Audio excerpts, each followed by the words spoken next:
Hi everybody, welcome back to another episode of Tips, the Inspirational Post by Soulah. I'm Soulah, lovely to meet you all if you're new on here. If this is your first time, welcome to the family. Tips is a book review channel that we explore life-changing books, always through the one source of truth that I recognize, the Bible. And just to go right into it, we are reviewing The Amazing Atomic Habits by James Clear. And we're on chapter 3. Chapter 3 is titled How to Build Better Habits in 4 Simple Steps. This chapter lays out a powerful 4-step process for building better habits and breaking them as well. And I'll be sharing, as per usual, 10 key things that I've learned from chapter 3 of the book Atomic Habits. So yeah, let's get right into it. Number 1, habits are decisions on autopilot. So what James Clear says, and I quote, is a habit is a behavior that has been repeated enough times to become automatic. What he says here is that when we're faced with a situation, our brains go through trial and error. So trying, failing, learning, and repeating until it finds exactly what works. Over time, what the brain does, he says, is that it starts to filter out the useless information and starts to keep the useful and helpful information. It holds on to that. And that's what it then starts to automate. Just on the note of reinforcing, the Bible in Joshua 1:8 says that we should keep this book of law always on our lips. We should meditate on it day and night so that we may be careful to do everything written in it. Then you'll be prosperous and successful. So there's evidence even in the Bible that there is power in repetition. Repetition is a powerful tool. The gist of this point is habits are decisions on autopilot. So whatever whatever habits you've got going on, is your brain is going to autopilot that. So we've got to be careful what habits we're automating in our brains. When I read that, I was like, oh my God, Jesus, that's a lot. And I started to think a bit more about how your brain is actually just doing its own thing, automating things that you're not even aware of. But yeah. Point number 2, habits solve problems. So James quotes Jason Herha, H-R-E-H-A. I hope I've said that right. Sorry, guys. Who says that habits are reliable solutions to reoccurring problems in our environment. And what it says for us to do is to think about our jobs, our first day of work. When you get a new job, you're not sure. You're like, oh my God, I don't know what to do. You're trying to figure it out. You're nervous. For the people that have lied on their CV, they don't actually know what the heck they're doing. I hope you're not one of them. You're not one of them. You're not one of them. Don't lie. And it says that over time, months, years, if you've been on the job, your brain just knows what to do. So what it says is that the brain actually creates what it calls a cognitive script. Well, you don't have to think too hard. You've got the script. It's like tech, right? You just do the scripting and everything is automated. The brain just knows what to do, guys. So our brains are just out there creating cognitive script. If this is not scaring anybody, it's scaring me. What scripts are you generating in my head? And the book of 1 John 2 says that we have the anointing of the Holy One, and we know what to do. We know what to do because we have the anointing from the Holy One. So guys, let's be cognizant to that. We always know what to do because we carry the DNA of Christ. Point number 3. The conscious mind is the bottleneck. And I think in previous episodes, I think it was episode 1 or 2, I can't remember. It's the reason why I said that my pastor used to say to focus on we shouldn't focus on sin consciousness, we should focus on righteousness consciousness. And that makes sense because the conscious mind can be a bottleneck. So if you're constantly thinking about sin consciousness, then that's what your brain is automating. Let your brain automate righteous things. The book of 2 Corinthians 5:21, God made him who had no sin to be sin for us, so that in him we might become the righteousness of God. So we are the righteousness of God, guys. If you keep obsessing over performance and trying to stop a habit, you can't stay stuck. If you keep focusing on sin and I'm doing this, I'm doing everything all wrong, you can't stay stuck. You start to speak those negative things into your life. You become that thing. What you think about is what you behold. But if you anchor yourself in the finished work of Christ, then you can get stuck in righteousness instead. That would be great. How about you get stuck in righteousness, guys? How about you get stuck in righteousness? 2 Corinthians 5:14 also says that it's the love of God that constrains us. If you love God, there's certain habits that it would be automatic to just stop, actually. Since I've built my relationship or intensified my relationship with God, there are a lot of things that I don't do anymore. Not because I don't think about not doing them. I just don't do them anymore. They just don't come to mind for me to do. It's a thing. It's a thing, guys, honestly. I kid you not. Point number 4. Guard what you feed your mind. Because the mind is so powerful. I said this when we were reviewing Stephanie Ikeo-Kaffer's The Power of Your Dreams. What we watch, what we consume, what we read, what we listen to. These things matter deeply, guys.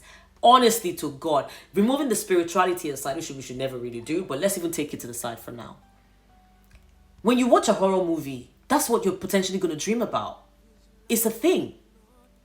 So James says that the mind is always looking for what to automate. So if you're consuming rubbish, your mind is automating that. The book of Philippians 4:8 says that whatever is true, noble, right, pure, lovely, admirable, those are the things that we should be thinking about. Those are the things that we should be thinking about, folks. Point number 5. Habits create freedom, not restriction. I love this. I love this. Habits create freedom, not restriction. Habits do not restrict freedom. They create it, is what James is saying. And James says that a good financial habit will ensure that you're not scraping for dollars in the future. A good health habit will ensure that your energy levels are high. So good habit equals to stability. Good habits in finance leads to stability. Good habits in health leads to vitality. Christ-like habits lead to a lot of things. To a life of true, abundant freedom, success, and prosperity. The Bible has promised us. Okay, for example, I'm not just chatting porkies, right? Psalms 1:2-3 says that. But whose delight is in the law of the Lord, and who meditates on his law day and night? Whatever they do will prosper. Whatever they do will prosper.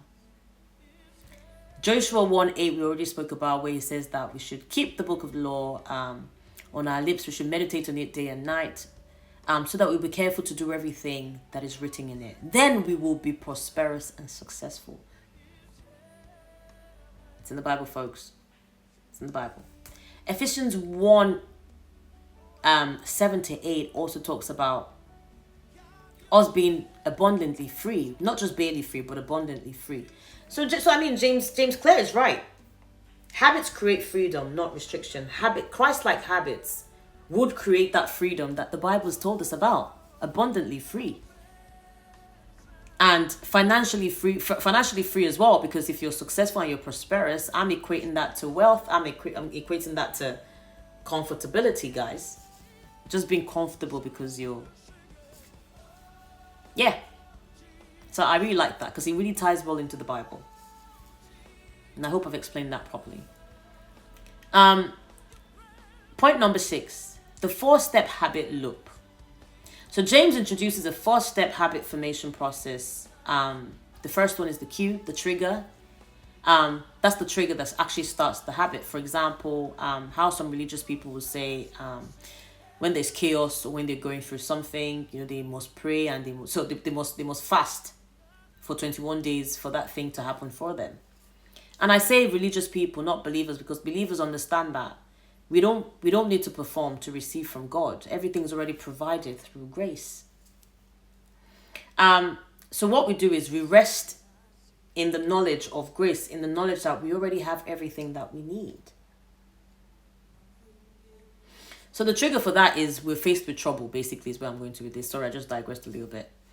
But just back to that, guys, we're sons and daughters of God. Our habits, our response should be that we rest in grace, knowing that our Father in heaven doesn't need us to try too hard to get his affection, to get his love. It's only if he doesn't want to give you that thing. But guys, so that one, even if you fast 100 days, you ain't getting it. If he doesn't want to give it to you. So the first one is the cue, which is the trigger. The second one is the craving, the desire or the motivation. The third is the response. That's the behavior itself. And most importantly, because I'm a girl and I like gifts, is the reward. The benefits that you gain from forming that habit. So let's give an example, a real life example. The cue, you wake up. Craving, you want to feel awake. The response for wanting to feel awake is you make a cup of coffee if you're like me. And then the reward is you feel alert and ready to start your day, ready to get into those meetings and, be alert and be productive and be able to stay awake for 8 hours. Point number 7, which is not in the book, but it's just also a spiritual habit loop that I wanted to talk about. As believers, even though you're a believer, you can get times where you feel a bit anxious because you're not Jesus, right? It's only him that's perfect.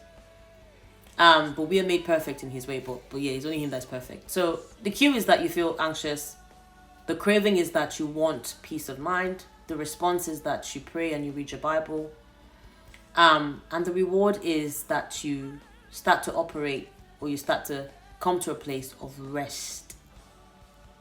Because the book of Isaiah 26:3 tells us that he will keep us in perfect peace. Those whose minds are steadfast because they trust in you, God. Side note, guys, learn to rest. Rest is good. Learn to rest. And I know it's difficult when you're going through stuff, but worrying about stuff has never changed anything. Come ask me. Never. It's only created problems. Health issues, all sorts. Loss of hair. Don't do it. Don't do it. Takeaway 8. Point number 8. Craving is the force behind the habit. So James says that people don't crave the habit. They crave the feeling that they get from it. So for example, we don't crave brushing our teeth, but we crave not killing people with our bad breath. I'm joking. So we crave having clean mouths. We don't crave fasting, but we crave the breakthrough that we've associated with it. Every craving is desire to change an internal state. So like I said, that wasn't in the book. That's just a believer's, a biblical example of a habit formation. So point number 9. Your reward teaches your brain. Women, when men start buying you gifts, you don't have brain again. Or your brain automatically tells you, that's the one. When the man starts buying you gifts, that's the one. He loves me. No, not really. Some people just love bomb you with gifts, guys. Come on. So the brain remembers what reward it receives and reinforces those behaviors. So I think the question is, what kind of rewards are you reinforcing? The Bible teaches us that our greatest reward is actually not here on earth. No matter what paycheck you get, no matter if you get a Birkin bag, that is not the greatest reward. But the greatest reward is actually in heaven. The book of Colossians 3:23-24. It is the Lord Christ you're serving. You will receive an inheritance from the Lord as a reward. Don't forget, guys, we spoke about all the crowns, the 5 types of crowns that we get. Also, the book of Revelations 22:12 says, look, I am coming soon. My reward is with me. And as I've shared before, guys, as believers, we're all going to go to heaven because we've accepted Christ, we've agreed, But when you get there, I've said to you guys, you want to be bedazzled. You want to have crowns, right? The crown of life, the crown of righteousness, the crown of glory. And I spoke about that in chapter 1, I think it was, of series 2. 5 different crowns. Don't just go to heaven and just be sat there with your head is not having any crown. Come on now. Number 10, and my final point. The laws of behavior change. To help build habits intentionally, James gives us 4 laws. So the cue, which is the trigger, it says that we should make that obvious. The craving, it says that we should make that attractive. The response, which is the behavior itself, it says that we should make that easy. And the reward, it says that that's the benefit you gain. We should make that satisfying. Make that satisfying.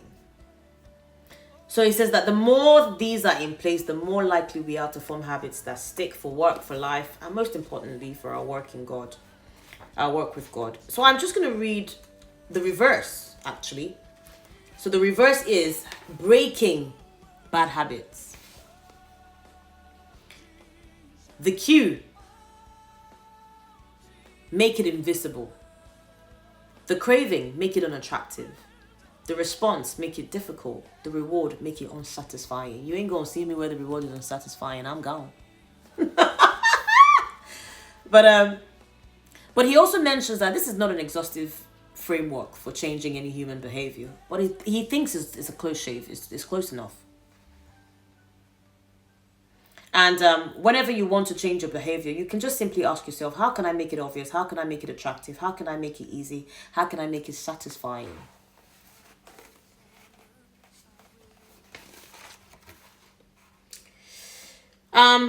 And it says that our habits are shaped by the systems in our lives. Remember we spoke about systems? The systems, the processes that you put in place to change the habit. So if, for example, you want a relationship with God, as I mentioned, what are you doing? Are you praying? Are you fasting more? Are you going to church? Or are you just at home?